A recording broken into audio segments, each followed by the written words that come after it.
Alors on est monté jusqu'à 110 000 dollars la semaine dernière au moment de l'arrivée de Donald Trump à la Maison Blanche. On est là autour des 100 000 dollars pour le Bitcoin. La reine des cryptos, on le sait, propulsée au sommet par ce retour de l'ancien président à la Maison Blanche. Bonjour Charles. Bonjour David, bonjour à tous. Charles Sana, fondateur du site Insolencia, merci d'être avec nous.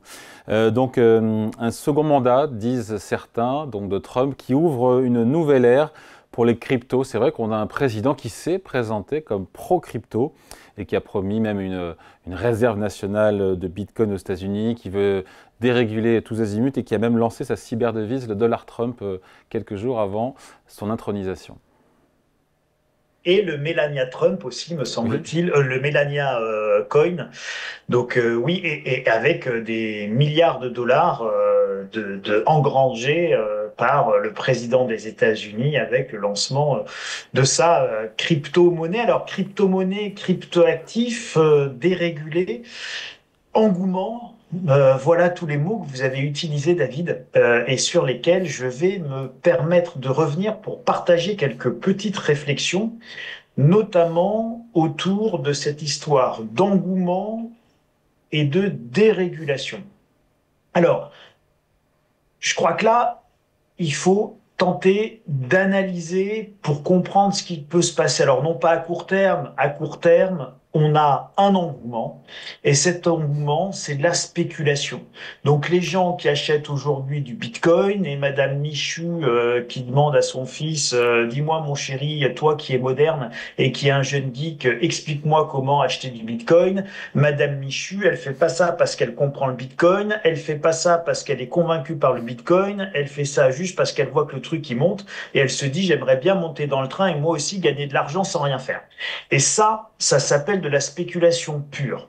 Donc on va retirer de notre réflexion ce phénomène de spéculation pure, que vous spéculiez sur des subprimes, des bitcoins, des bulles de tulipes ou l'intelligence artificielle avec DeepSeek, vous voyez ce que ça peut donner et vous vous retrouvez avec un retour de flamme et de spéculation. Donc voilà, donc ça, on met la spéculation de côté. Et on va essayer d'analyser justement et de mettre en perspective cette notion de dérégulation qui est portée par Donald Trump, Elon Musk, simplification, dérégulation, euh, maîtrise des dépenses, licenciement de fonctionnaires, suppression d'agences d'État. D'accord? Donc c'est dans ce contexte-là qu'il faut commencer par réfléchir à la stratégie du président Trump autour de la crypto-monnaie. Alors, je viens d'utiliser un mot, crypto-monnaie. Est-ce qu'il dérégule la monnaie ou est-ce qu'il dérégule des crypto-actifs? C'est très différent. Et évidemment, là se trouve le nœud de la valeur intrinsèque de votre crypto bidule, qu'il soit monnaie ou actif. Parce que au stade de crypto bidule, la valeur n'est pas du tout la même ou le côté spéculatif n'est plus du tout le même si ça devient crypto monnaie ou crypto actif.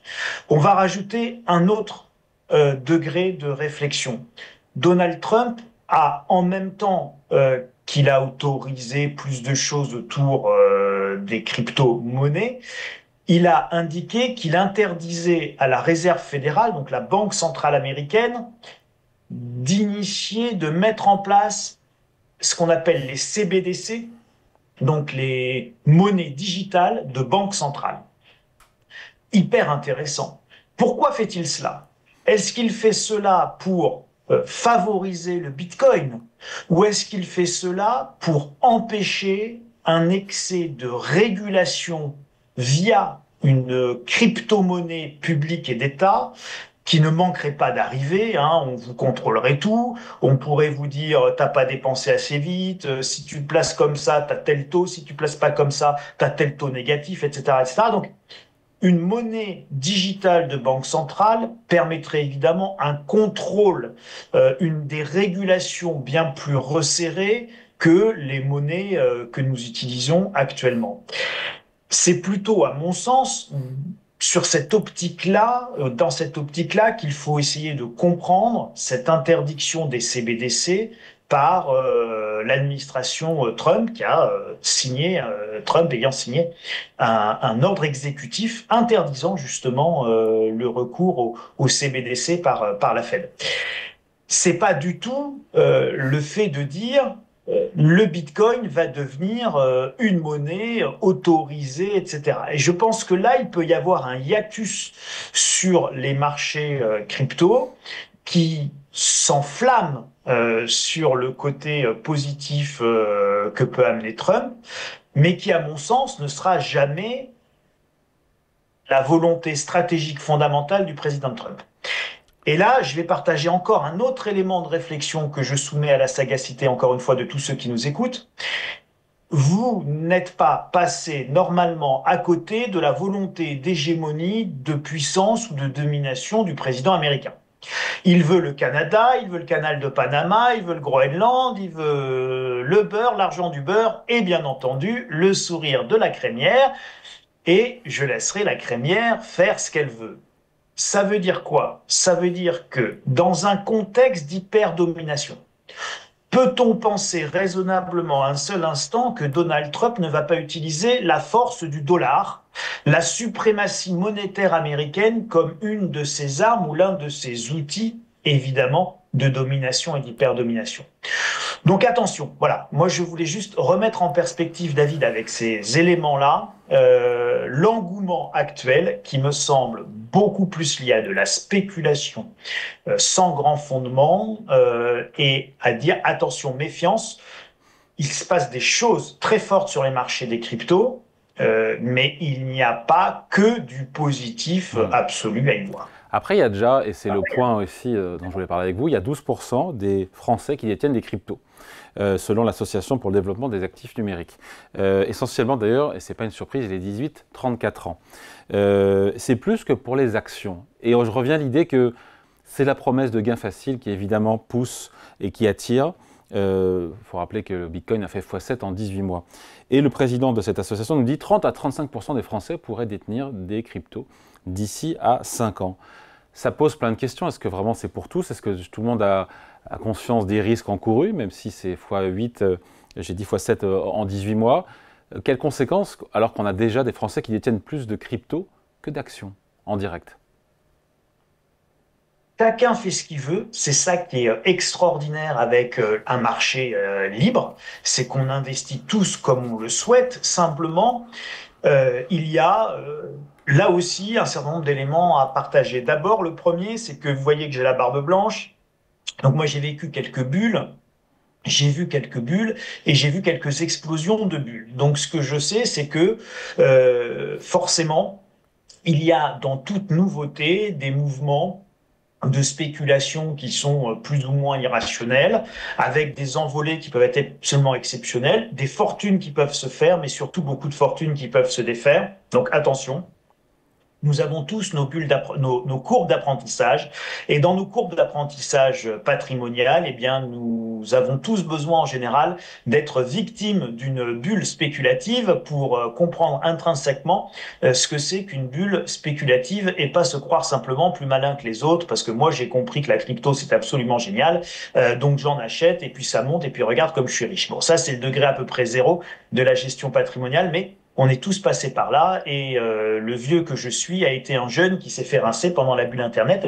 Donc voilà, j'ai expérimenté, donc je l'aborde avec beaucoup plus de pondération et de sagesse. On peut gagner beaucoup d'argent, on peut en perdre beaucoup. Ceci étant dit, eh bien, ça n'exclut pas de relier ça à une deuxième réflexion qui est de toujours rester mesuré en toute chose. Le danger n'est pas de placer un peu d'argent en crypto-monnaie, de s'amuser avec de la crypto-monnaie, de même tenter de faire un bon coup avec de la crypto-monnaie. Le tout est de savoir le faire avec l'argent dont on n'a pas besoin, l'argent qui ne va pas être celui pour faire bouillir la marmite du ménage ou pour acheter la résidence principale. Bon, à partir du moment où on respecte cette règle de prudence, qui n'est pas facile à respecter parce qu'en réalité, David, quand vous faites x7 que vous avez mis 1000 euros et que vous vous retrouvez avec 7000 euros, la tentation est évidemment immense, non pas de mettre 7000 euros, mais d'y mettre 10 000 ou d'y mettre 100 000 et de faire tapis parce qu'on se dit, ah là là là là, là, il y a vraiment de l'argent à gagner. Et c'est évidemment à ce moment-là qu'on est pris par un retour de flamme qui peut être dévastateur en termes patrimonial. Après, c'est vrai qu'il y a eu cette réputation sulfureuse du Bitcoin, mais depuis, l'industrie financière a donné du crédit, notamment aux États-Unis. On sait que Wall Street, on l'a largement commenté ici, a autorisé le lancement d'ETF, donc de trackers, de SICAV indiciels indexés sur le Bitcoin spot. Quand on voit le succès de l'ETF lancé par BlackRock l'an dernier, 60 milliards de dollars, voilà son poids aujourd'hui, on se dit que voilà qu'aujourd'hui, c'est devenu, le Bitcoin en tout cas, est devenu un actif comme les autres, même si on sait très bien qu'il est très spéculatif. Alors, c'est pas du tout un actif comme les autres, hein, David. Accessible, dans le sens, non mais dans le sens accessible pour Mr. Smith aux États-Unis, comme il pourrait acheter une action, il peut acheter un ETF sur du Bitcoin, accessible au grand public, c'est ça que je voulais dire. Accessible au grand public, oui, ça vous avez complètement raison. Pas encore accessible en Europe, Non. soit dit en passant. Hein, donc la législation européenne aujourd'hui est totalement verrouillée par rapport à cela.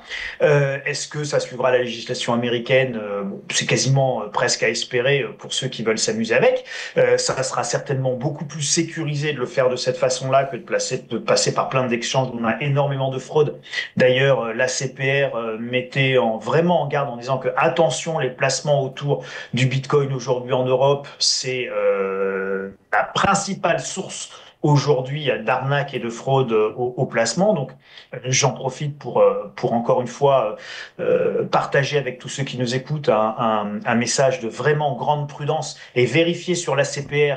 Vous avez une liste de 5000 sociétés qui arnaquent, etc. Donc, vérifiez sur le site de la CPR avant de faire quelques transactions que ce soit. Ça, c'est important. Donc, oui, effectivement, aux États-Unis, on peut aujourd'hui négocier le Bitcoin aussi facilement qu'une action. Mais c'est pas un actif comme les autres. Mais en même temps, pour vous, c'est pas un actif comme les autres.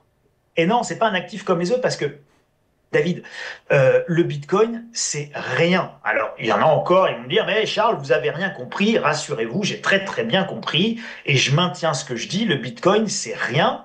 Une action, c'est quelque chose. C'est-à-dire que derrière une action, vous détenez une part d'une entreprise qui a des actifs, qui a des usines, qui a un patrimoine industriel, qui a un patrimoine intellectuel, qui a une activité quotidienne, qui va vendre des produits, qui va gagner de l'argent. Bon, donc quand vous détenez une action de la société Apple, vous voyez bien que Apple, tous les jours, ils vendent des ordinateurs ou des smartphones.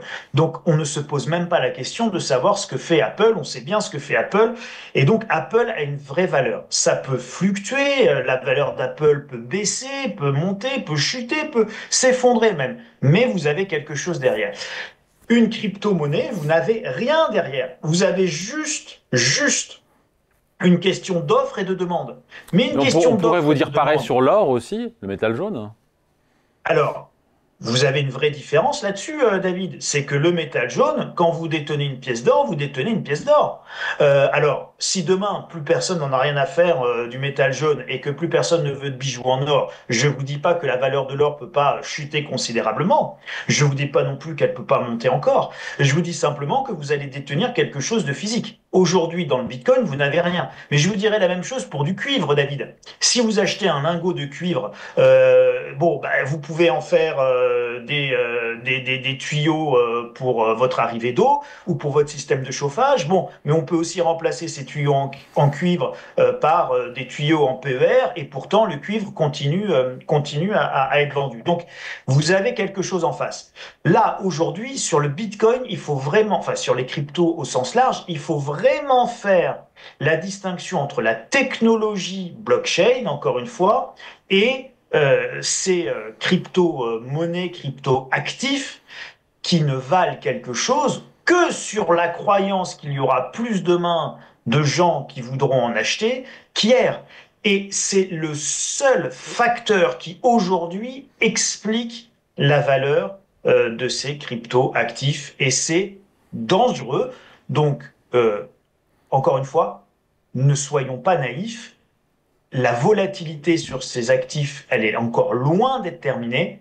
Il peut y avoir de très fortes hausses comme de très fortes baisses. Donc juste, soyez prudents en termes patrimoniaux. Vous avez des griefs contre le Bitcoin parce que vous n'en avez pas acheté il y a 18 mois, vous n'avez pas fait x7, c'est pour ça.